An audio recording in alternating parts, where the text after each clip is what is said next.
സമയം എന്ന പ്രതിഭാസം. ഭാഗം 3. മനുഷ്യാവസ്ഥ എന്ന ജീവവിശേഷങ്ങൾ അവയുടെ സ്വയം പൂർണ്ണതയോട് അടുക്കുന്ന ശേഷി കാരണമായി കാലാവസ്ഥാ വ്യതിയാനങ്ങളിലൂടെ മാത്രം സാധാരണ ജീവികളിൽ ഇച്ഛയായി വളരുന്ന വാസനകളെ സൂക്ഷ്മമായി ഉൾക്കൊണ്ട് സ്വയമായി തന്നെ യഥേഷ്ടം ക്രമീകൃതമാക്കുന്നതിന് പ്രാപ്തമായി വരുന്നു എന്ന് പറയാം. എല്ലാ ജീവജാലങ്ങളുടേതുമായ സൂക്ഷ്മഗുണങ്ങൾ ആർജിച്ചു നിൽക്കുന്ന ജീവശേഷി മനുഷ്യൻ ആയിത്തീരുന്നു എന്നതുകൊണ്ട് ജീവജാലങ്ങൾക്കെല്ലാം അനിവാര്യമായ പ്രവർത്തന വൈവിധ്യങ്ങൾക്കായി ലഭ്യമായിരുന്ന കാലാവസ്ഥാ വ്യതിയാനങ്ങളും മനുഷ്യജീവനിൽ ജന്മനാ സൂക്ഷ്മമായി നിക്ഷിപ്തമായിരിക്കുന്നു. വേനലും മഴയും മഞ്ഞും വസന്തവും മറ്റുമായ ഋതുക്കൾ എന്ന പ്രകൃതിയുടെ ഭാവവ്യതിയാനങ്ങൾ നിക്ഷിപ്തമായിരിക്കുന്ന മനുഷ്യജീവൻ ആ സൂക്ഷ്മശേഷിയെ വിനിയോഗിച്ച് ഋതുഭേദങ്ങളുടേതായ അനുഭവ വ്യതിയാനങ്ങളെ സങ്കല്പത്തിലൂടെയും ജീവസംഗമങ്ങളിലൂടെയും ഒക്കെ സൃഷ്ടിച്ചെടുക്കുകയും അനുഭവിക്കുകയും ചെയ്യുന്നതായി സൂക്ഷ്മ നിരീക്ഷണത്തിലൂടെ ബോധ്യപ്പെടാനാവുന്നു. ഭൂമിയിൽ അനുഭവപ്പെടുന്ന ഋതുഭേദങ്ങൾ എന്ന ഭാവവ്യതിയാനങ്ങൾക്ക് വേണ്ടുന്ന കാലദൈർഘ്യവുമായി താരതമ്യപ്പെടുത്തുമ്പോൾ മനുഷ്യൻ എന്ന ജീവശേഷിക്ക് സ്വന്തം മനസ്സ് എന്ന അതീവ വേഗ ചലന വൈഭവത്തിലൂടെ സങ്കല്പവേഗത്തിൽ പ്രകൃതിയുടെ സൂക്ഷ്മഭാവങ്ങളെ സൃഷ്ടിക്കുന്നതിനും ക്രമീകൃതമാക്കുന്നതിനും വ്യതിയാനങ്ങൾ വരുത്തുന്നതിനും സാധിക്കുന്നതായി കാണാനാവുന്നു. ഇവിധത്തിൽ സമയം എന്ന പ്രതിഭാസം ഓരോ കാലത്തും ഓരോ അവസ്ഥയിലും ഓരോ സങ്കല്പത്തിലും ഓരോ ജീവനും ഓരോ വിധത്തിലായി അനുഭവപ്പെടുന്നു എന്ന് വരുന്നു. ജീവന്റെ പെൺഭാവങ്ങളുടെ പ്രവർത്തനത്തെ എടുത്തു കണ്ടാൽ ഭൂമിയിലെ ജീവാരംഭത്തോടെ തന്നെ ജീവനിൽ നിക്ഷിപ്തമായിട്ടുള്ള ചാന്ദ്ര സ്വാധീനത്തെ ബോധ്യപ്പെടാനും ആവുന്നു. ജീവന്റെ പെൺഭാവത്തിന് പ്രത്യുൽപാദനപരമായ പ്രവർത്തന യോഗ്യത പ്രാപ്യമാവുന്നതിനായി വരുന്ന കാലദൈർഘ്യം വേനലും മഞ്ഞും മഴയും വസന്തവുമൊക്കെയായ ഋതുഭേദങ്ങൾ പോലെയും സാധാരണ ചെടികൾക്കും താണനിലവാരമുള്ള ജന്തുജീവനുകൾക്കും സാധ്യമാവുന്നതുപോലെയും ജീവന്റെ പുനരുൽപാദനത്തിന് യോജ്യമായ വിധം മണ്ണിൽ ലഭ്യമാവുന്ന വൈവിധ്യങ്ങൾ എന്നതുപോലെയും ശാരീരികമായ പ്രവർത്തനമായി തന്നെ സംഭവിച്ചു നിൽക്കുന്നതായി കാണാനാവുന്നു. ഋതുക്കളും പ്രകൃതിയുടെ ഭാവവൈവിധ്യങ്ങളുമായി മനുഷ്യന് അനുഭവപ്പെടുന്ന അവസ്ഥാവിശേഷങ്ങളെ ജീവവൈഭവത്തിന്റെ സസ്യ ജന്തു വിഭാഗങ്ങളാവുന്ന പ്രവർത്തനങ്ങളുമായി താരതമ്യപ്പെടുത്തി സമയം എന്ന സൂക്ഷ്മ പ്രതിഭാസത്തിന്റെ ജീവനിലുള്ള നിക്ഷിപ്താവസ്ഥ എപ്രകാരം ആയിരിക്കുന്നുവെന്ന ബോധ്യത്തിലേക്ക് എത്താനുമാവുന്നു. ഇപ്രകാരം പരിണാമവഴിയിൽ ഏറെ മുമ്പോട്ടു പോയിട്ടുള്ള ജീവനുകളിൽ സമയം എന്ന പ്രതിഭാസം ജീവാംശമായി സൂക്ഷ്മമായി ഏറെയായി നിക്ഷിപ്തമായിരിക്കുന്നുവെന്ന് മനസ്സിലാക്കാനും ആവുന്നു.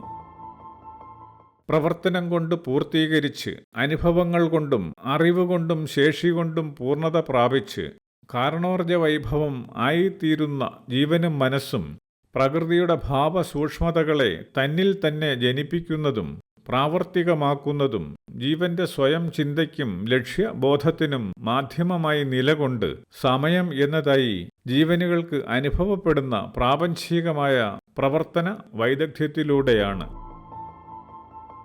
സകലതും സൂക്ഷ്മതരമായി ഒത്തുചേരുന്ന സമ്പൂർണ്ണ പ്രവർത്തനമാകുന്ന പ്രപഞ്ചത്തിന്റെ ജീവൻ എന്ന ദൈവിക ശേഷിയുടെ അസംഖ്യമായ സ്വഭാവ പ്രവർത്തനങ്ങളിലൊന്നായ ഭൂമി സ്വയമായി ഒരു പ്രാവശ്യം ഭ്രമിക്കുന്നതിലൂടെ മനുഷ്യൻ എന്ന ജീവശേഷിക്ക് ഒരു ദിവസം എന്ന അനുഭവം ഉണ്ടാവുന്നു.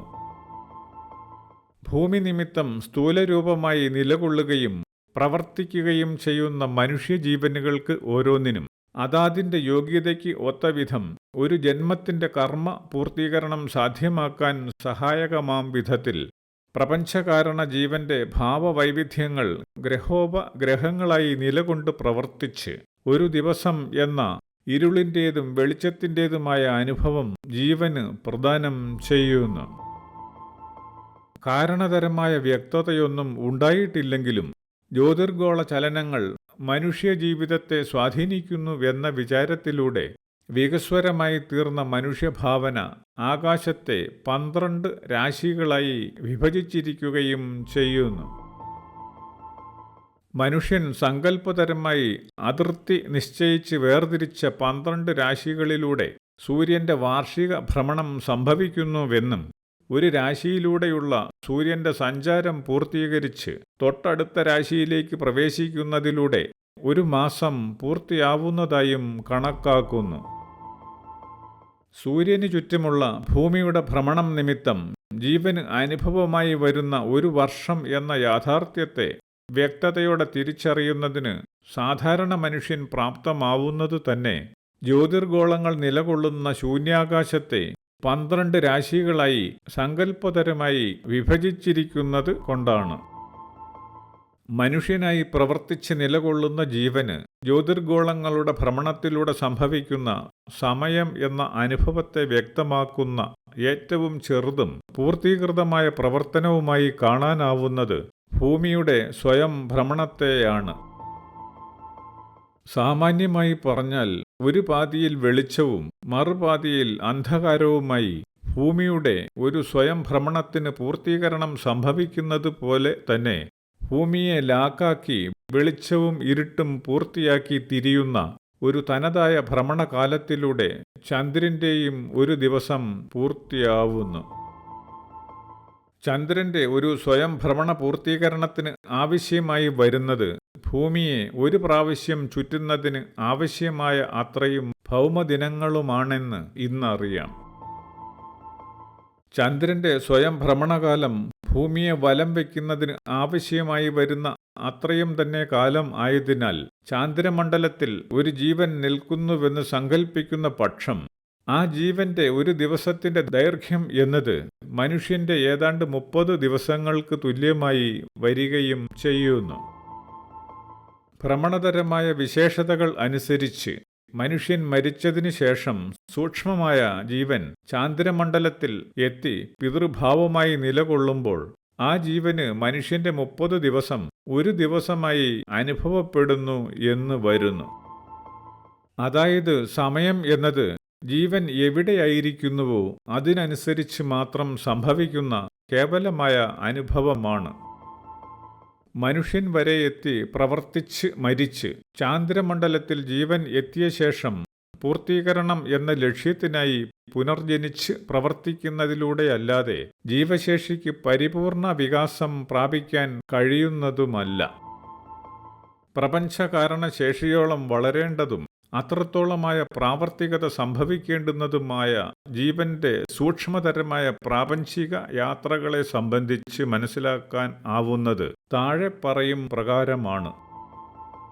സാധാരണ മനുഷ്യൻ അറിവിനും പ്രവർത്തനശേഷിക്കും അനുഭവഗുണത്തിനുമായി ആശ്രയിച്ച് ആരാധിക്കുന്ന ശേഷികളിലെ ഉയർന്ന നിലവാരമുള്ള മൂർത്തികളെല്ലാം പിതൃ എന്ന കേവലാവസ്ഥ കടന്നു നിൽക്കുന്നത് കാരണമായി സ്വാഭാവികമായും ചാന്ദ്രമണ്ഡലത്തിന് അപ്പുറം കടന്നുപോകാൻ സാധ്യമായ അത്രത്തോളമായ യോഗ്യതയുള്ള ജീവനുകളാണ്. ജീവന്റെ ആരംഭവും പ്രവർത്തന സ്വഭാവവും ലക്ഷ്യവുമൊക്കെ പരിഗണിക്കുമ്പോൾ ജ്യോതിർഗോളങ്ങളുടെ വിന്യാസത്താലും പ്രവർത്തനത്താലും നിശ്ചയിക്കപ്പെട്ടിരിക്കുന്ന പരിധികൾ ആർജിതശേഷിക്ക് ആനുപാതികമായി ജീവനുകൾക്ക് കടന്നു പോകേണ്ടതായി വരുന്നു എന്നത് സാമാന്യ യുക്തിക്കു തന്നെ ബോധ്യപ്പെടുന്നതുമാണ്.